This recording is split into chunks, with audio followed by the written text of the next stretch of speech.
नमस्कार दोस्तों, जय श्री कृष्णा। स्वागत है आपका हिंदी कथा सागर में। आज हम फिर लेकर आए हैं एक ऐसी सच्ची घटना जो आपको दिल को झकझोर के रख देगी। कभी कभी इतिहास में कुछ रातें ऐसी होती हैं जो गुजर तो जाती हैं, लेकिन उनकी यादें कभी नहीं गुजरती। 14 अप्रैल 1912 की रात भी ऐसी ही एक रात थी। समुद्र के बीच एक विशाल जहाज आगे बढ़ रहा था। उसका नाम था टाइटैनिक। उस पर कोई अपने परिवार के साथ था, कोई अपने नए भविष्य के सपने लेकर जा रहा था और कोई पहली बार समुद्र की इतनी लंबी यात्रा कर रहा था। शायद किसी ने अपने घर से निकलते समय यह नहीं सोचा होगा कि यह सफ़र उनकी ज़िंदगी का आखिरी सफ़र भी बन सकता है। उस रात जहाज़ पर रोशनी थी, लोगों की आवाज़ें थी, संगीत था, लेकिन समुद्र के अंधेरे में एक खतरा धीरे धीरे टाइटैनिक की ओर बढ़ रहा था। फिर रात के लगभग 11:40 पर एक हिमखंड टाइटैनिक के रास्ते में आया। कुछ ही देर में वह विशाल जहाज, जिसे लोग अपनी आधुनिकता और ताकत के लिए जानते थे, जिंदगी और मौत के बीच संघर्ष करने लगा। उस रात किसी ने अपने बच्चे को आखिरी बार गले लगाया, किसी ने अपने परिवार से आखिरी बार बात की और किसी ने अपने सामने अपना पूरा सपना समुद्र में डूबते देखा। यह सिर्फ टाइटैनिक के डूबने की कहानी नहीं है, यह उन लोगों की कहानी है जिन्होंने आखिरी पल तक उम्मीद नहीं छोड़ी। यह उन परिवारों की कहानी है जो हमेशा के लिए बिछड़ गए। और यह उस रात की कहानी है जिसने दुनिया को सिखाया कि इंसान कितना भी आगे बढ़ क्यों न जाए, जिंदगी से बड़ी कोई उपलब्धि नहीं होती। तो आइए आज हिंदी कथा सागर में लौटते हैं उस रात में जब दुनिया का सबसे प्रसिद्ध जहाज समुद्र में खो गया था। साल था 1912। उस समय समुद्री यात्रा दुनिया के सबसे महत्वपूर्ण यातायात साधनों में से एक थी। इसी दौर में व्हाइट स्टार लाइन ने एक विशाल यात्री जहाज तैयार कराया था, RMS टाइटैनिक को आधुनिक इंजीनियरिंग की बड़ी उपलब्धियों में गिना जाता था। इसकी लंबाई लगभग 269 मीटर थी और यह अपने समय के सबसे बड़े यात्री जहाज़ों में से एक था। जहाज पर यात्रियों के लिए शानदार कमरे, भोजनालय, मनोरंजन की सुविधाएं और दूसरी आधुनिक व्यवस्थाएं थी। उस समय टाइटैनिक को लेकर लोगों में जबरदस्त उत्साह था। और फिर आया 10 अप्रैल 1912।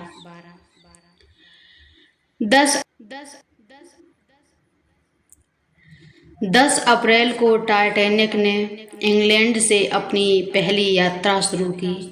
इसका अंतिम गंतव्य था न्यूयॉर्क सिटी। जहाज पर यात्रियों के साथ सैकड़ों चालक दल के सदस्य सभी मौजूद थे। हर व्यक्ति की अपनी कहानी थी। कोई अमेरिका में नई जिंदगी शुरू करने जा रहा था, कोई व्यापार के सिलसिले में यात्रा कर रहा था, कोई परिवार के साथ छुट्टियों पर था और कुछ लोग सिर्फ टाइटैनिक की पहली यात्रा का हिस्सा बनने के लिए उत्साहित थे।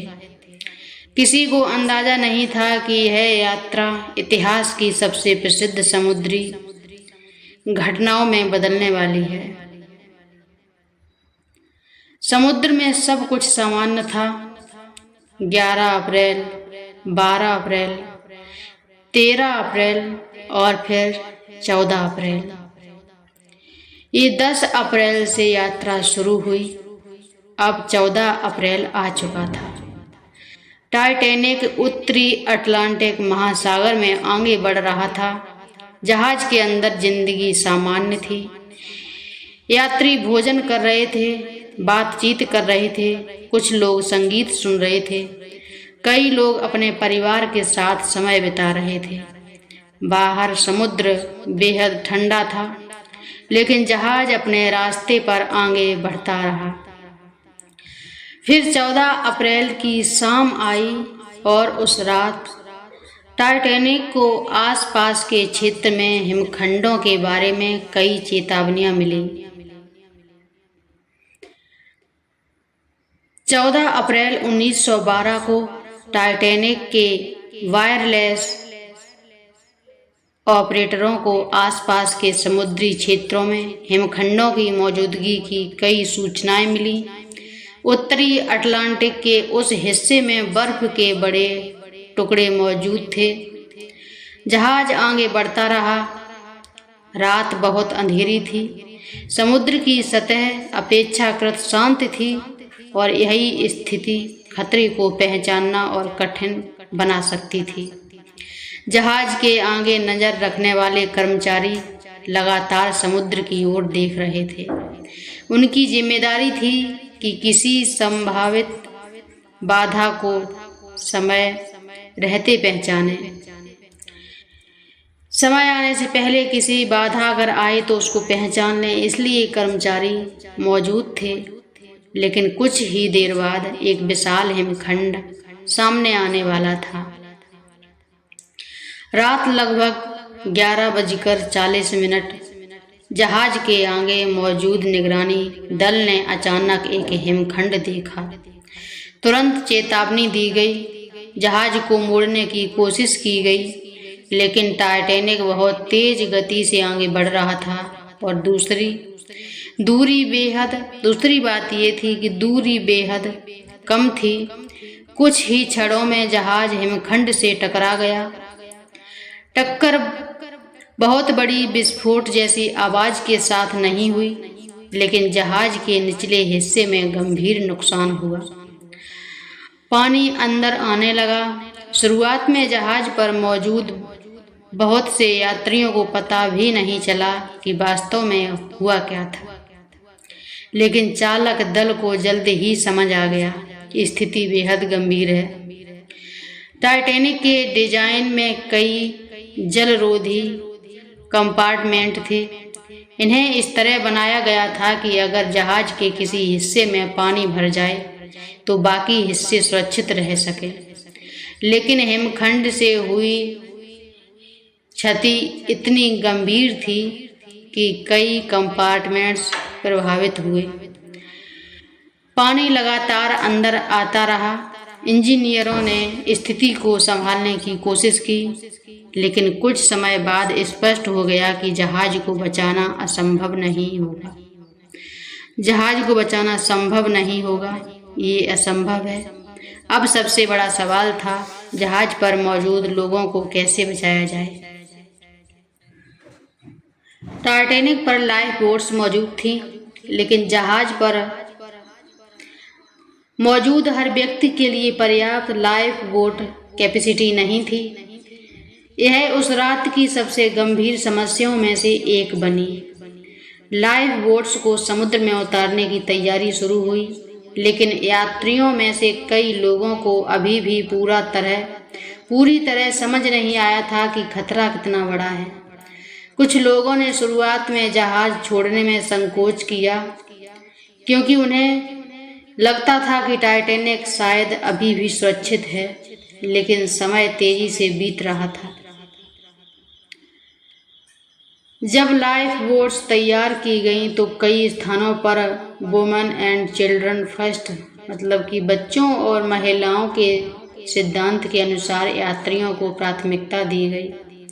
परिवारों के लिए यह बेहद कठिन क्षण था। पति अपनी पत्नी से अलग हो रहे थे, बच्चों से अलग हो रहे थे। माता पिता अपने बच्चों को सुरक्षित लाइफ बोट में भेजने की कोशिश कर रहे थे। कुछ लोग अपने प्रियजनों से आखिरी बार बात कर रहे थे, और इसी बीच टाइटैनिक धीरे धीरे समुद्र में और नीचे उतरने लगा। संगीत बजता रहा। टाइटैनिक की कहानी में जहाज के संगीतकारों का उल्लेख अक्सर किया जाता है। कठिन परिस्थितियों के बीच संगीतकारों ने यात्रियों का मनोबल बनाए रखने के लिए संगीत बजाया। उनका उद्देश्य शायद लोगों में घबराहट कम करना था। कल्पना कीजिए, एक तरफ हजारों टन का जहाज समुद्र में डूब रहा था और दूसरी तरफ जहाज पर संगीत बज रहा था। यह दृश्य टाइटैनिक की कहानी को और भी भावुक बना देता है। टाइटैनिक के वायरलेस ऑपरेटरों ने दूसरे जहाज़ों को संकट संदेश भेजे। उन संदेशों में सहायता की पुकार थी। दूर समुद्र में मौजूद जहाज़ों को पता चल गया था कि टाइटैनिक गंभीर संकट में है, लेकिन समस्या यही थी कि कोई भी जहाज तुरंत वहां नहीं पहुंच सकता था। सबसे महत्वपूर्ण मदद जिस जहाज से आने वाली थी वह था RMS कारपेथिया। उसने टाइटैनिक का डिस्ट्रेस सिग्नल प्राप्त किया और मदद के लिए अपनी दिशा बदली। लेकिन टाइटैनिक की स्थिति तेजी से बिगड़ रही थी। 15 अप्रैल की रात आगे बढ़ रही थी। लाइफ बोट्स एक एक करके समुद्र में उतारी जा रही थी। कई लाइफ बोट्स अपनी क्षमता से कम यात्रियों के साथ भी रवाना हुई। जिन लोगों के पास जगह नहीं थी वे जहाज पर रह गए। ठंड बहुत ज्यादा थी। समुद्र में गिरना बेहद खतरनाक था और टाइटैनिक का झुकाव बढ़ता जा रहा था। अब यात्रियों को समझ आ चुका था यह जहाज बचने वाला नहीं है।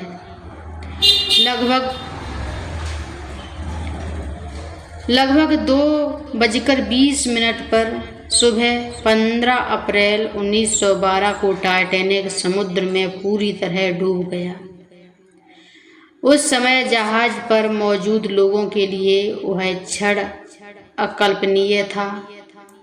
एक ऐसा जहाज जिसे अपने इंजीनियरिंग और आकार के कारण दुनिया की बड़ी उपलब्धियों में गिना जा रहा था, अब समुद्र के नीचे जा चुका था। सैकड़ों लोग लाइफ बोट्स में थे, लेकिन बहुत से लोग समुद्र में रह गए और उत्तरी अटलांटिक की बेहद ठंडी परिस्थितियों ने स्थिति को और गंभीर बना दिया। टाइटैनिक के संकट संदेश को प्राप्त करने के बाद RMS कारपेथिया तेजी से घटनास्थल की ओर बढ़ा। सुबह के समय वहां पहुंचा। उसने टाइटैनिक की लाइफ बोट्स में मौजूद बचे लोगों को अपने जहाज पर लिया, लेकिन तब तक बहुत देर हो चुकी थी। टाइटैनिक जा चुका था। समुद्र की सतह पर अब केवल कुछ लाइफ बोट्स और मलबे के निशान थे। एक विशाल जहाज जो कुछ घंटे पहले हजारों लोगों के सपनों के साथ चला था, सपनों का हिस्सा था, अब समुद्र के नीचे था। टाइटैनिक पर लगभग 2200 से अधिक लोग सवार थे। इस घटना में 1500 से अधिक लोगों की मौत हुई, जबकि लगभग 700 लोग बच पाए। यह आंकड़े अलग अलग ऐतिहासिक स्रोतों में थोड़े अलग मिलते हैं, क्योंकि यात्रियों और चालक दल की अंतिम संख्या को लेकर रिकॉर्ड में मामूली अंतर है। लेकिन एक बात स्पष्ट है, यह 20वीं सदी की सबसे बड़ी और सबसे प्रसिद्ध समुद्री घटनाओं में से एक थी। जब टाइटैनिक के डूबने पर खबर दुनिया तक पहुंची, लोगों को विश्वास ही नहीं हुआ। यह वही जहाज था जिसकी आधुनिकता और विशालता की दुनिया भर पर चर्चा थी। अखबारों में टाइटैनिक की कहानी छपने लगी। परिवार अपने प्रियजनों की खबर पाने के लिए बेचैन थे। कुछ परिवारों को पता चला कि उनके सदस्य बच गए हैं और कुछ परिवारों को ऐसी खबर मिली जिसे वे जिंदगी भर नहीं भूल सकते थे। टाइटैनिक की घटना के बाद कई सवाल उठे। गलती कहाँ हुई? क्या जहाज बहुत तेज गति से चल रहा था? क्या हिमखंडों की चेतावनियों को पर्याप्त गंभीरता से नहीं लिया गया? क्या लाइफ बोट्स पर्याप्त थीं? क्या रात के अंधेरे में हिमखंड को समय पर देख पाना संभव था? इन सवालों पर वर्षों तक चर्चा और जांच हुई। टाइटैनिक की दुर्घटना ने यह स्पष्ट कर दिया कि समुद्री यात्रा में केवल तकनीकी क्षमता ही पर्याप्त नहीं है, सुरक्षा व्यवस्था सबसे महत्वपूर्ण है। टाइटैनिक की दुर्घटना के बाद समुद्री सुरक्षा को लेकर कई महत्वपूर्ण बदलाव हुए। लाइफ बोट कैपेसिटी और इमरजेंसी ड्रिल्स पर ज़्यादा ध्यान दिया गया। जहाज़ों की वायरलेस संचार व्यवस्था को मजबूत करने पर जोर दिया गया। इसके बाद अंतर्राष्ट्रीय स्तर पर समुद्री सुरक्षा नियमों को बेहतर बनाने की दिशा में महत्वपूर्ण कदम उठाए गए। 1914 में SOLAS इंटरनेशनल कन्वेंशन फॉर में सेफ्टी ऑफ लाइफ एट सी को अपनाया गया, जिसने समुद्री सुरक्षा के लिए अंतर्राष्ट्रीय मानकों को मजबूत करने में महत्वपूर्ण भूमिका निभाई। यानी टाइटैनिक की घटना ने दुनिया को एक बहुत महंगा सबक दिया। समुद्र में सुरक्षा को कभी हल्के में नहीं लिया जा सकता। आज भी क्यों याद किया जाता है? 100 साल से ज़्यादा समय बीत चुका है, फिर भी टाइटैनिक की कहानी आज भी लोगों को आकर्षित करती है। लोग जानने के लिए उत्सुक रहते हैं कि उस रात क्या हुआ था, क्यों हुआ था, क्योंकि यह सिर्फ एक जहाज की कहानी नहीं है, यह इंसानों की कहानी है। गरीब और अमीर, यात्री और चालक दल, परिवार और अकेले सफ़र करने वाले लोग, हर किसी की अपनी ज़िंदगी और अपनी कहानी थी। और उस एक रात ने उन सभी को इतिहास का हिस्सा बना दिया। 15 अप्रैल 1912 समुद्र के अंधेरे में टाइटैनिक डूब गया, लेकिन उसकी कहानी कभी नहीं डूबी। आज भी समुद्र के ऊपर तैर रही है। आज भी जब टाइटैनिक का नाम लिया जाता है तो उसके साथ कई सवाल सामने आते हैं। क्या उस रात कुछ और किया जा सकता था? क्या ज़्यादा लोगों को बचाया जा सकता था? क्या उस त्रासदी को रोका जा सकता था? इन सवालों पर इतिहासकार और विशेषज्ञ आज भी चर्चा करते हैं। लेकिन टाइटैनिक हमें एक बात जरूर सिखाता है, किसी भी तकनीक, आकार या उपलब्धि को अजेय समझना खतरनाक हो सकता है। समुद्र के सामने इंसान कितना भी शक्तिशाली क्यों न लगे, प्रकृति के सामने उसकी सीमाएं हमेशा बनी रहती हैं। और शायद इसलिए टाइटैनिक आज भी सिर्फ समुद्र के नीचे पड़ा एक जहाज नहीं है, वह इतिहास की एक ऐसी याद है जो हमें सावधानी, विनम्रता और इंसानी जिंदगी की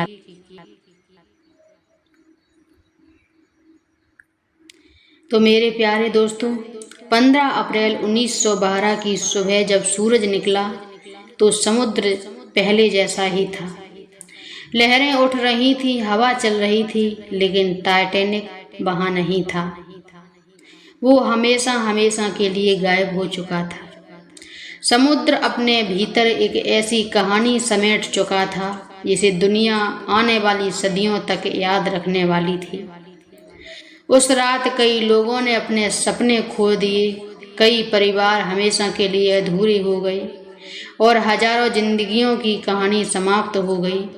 लेकिन टाइटैनिक हमें सिर्फ दुख की कहानी नहीं देता, वह हमें याद दिलाता है कि मुश्किल की घड़ी में इंसानियत, साहस और दूसरों के लिए त्याग कितने मायने रखते हैं।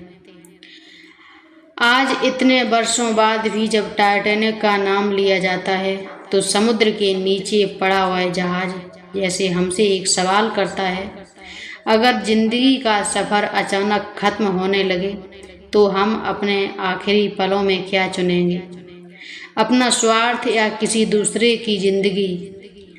शायद यही टाइटैनिक की सबसे बड़ी सीख है, क्योंकि जहाज डूब गया लेकिन उसकी कहानी हमें आज भी इंसान बने रहने की याद दिलाती है। टाइटैनिक में अपनी जान गंवाने वाले सभी लोगों को हिंदी कथा सागर की ओर से विनम्र श्रद्धांजलि।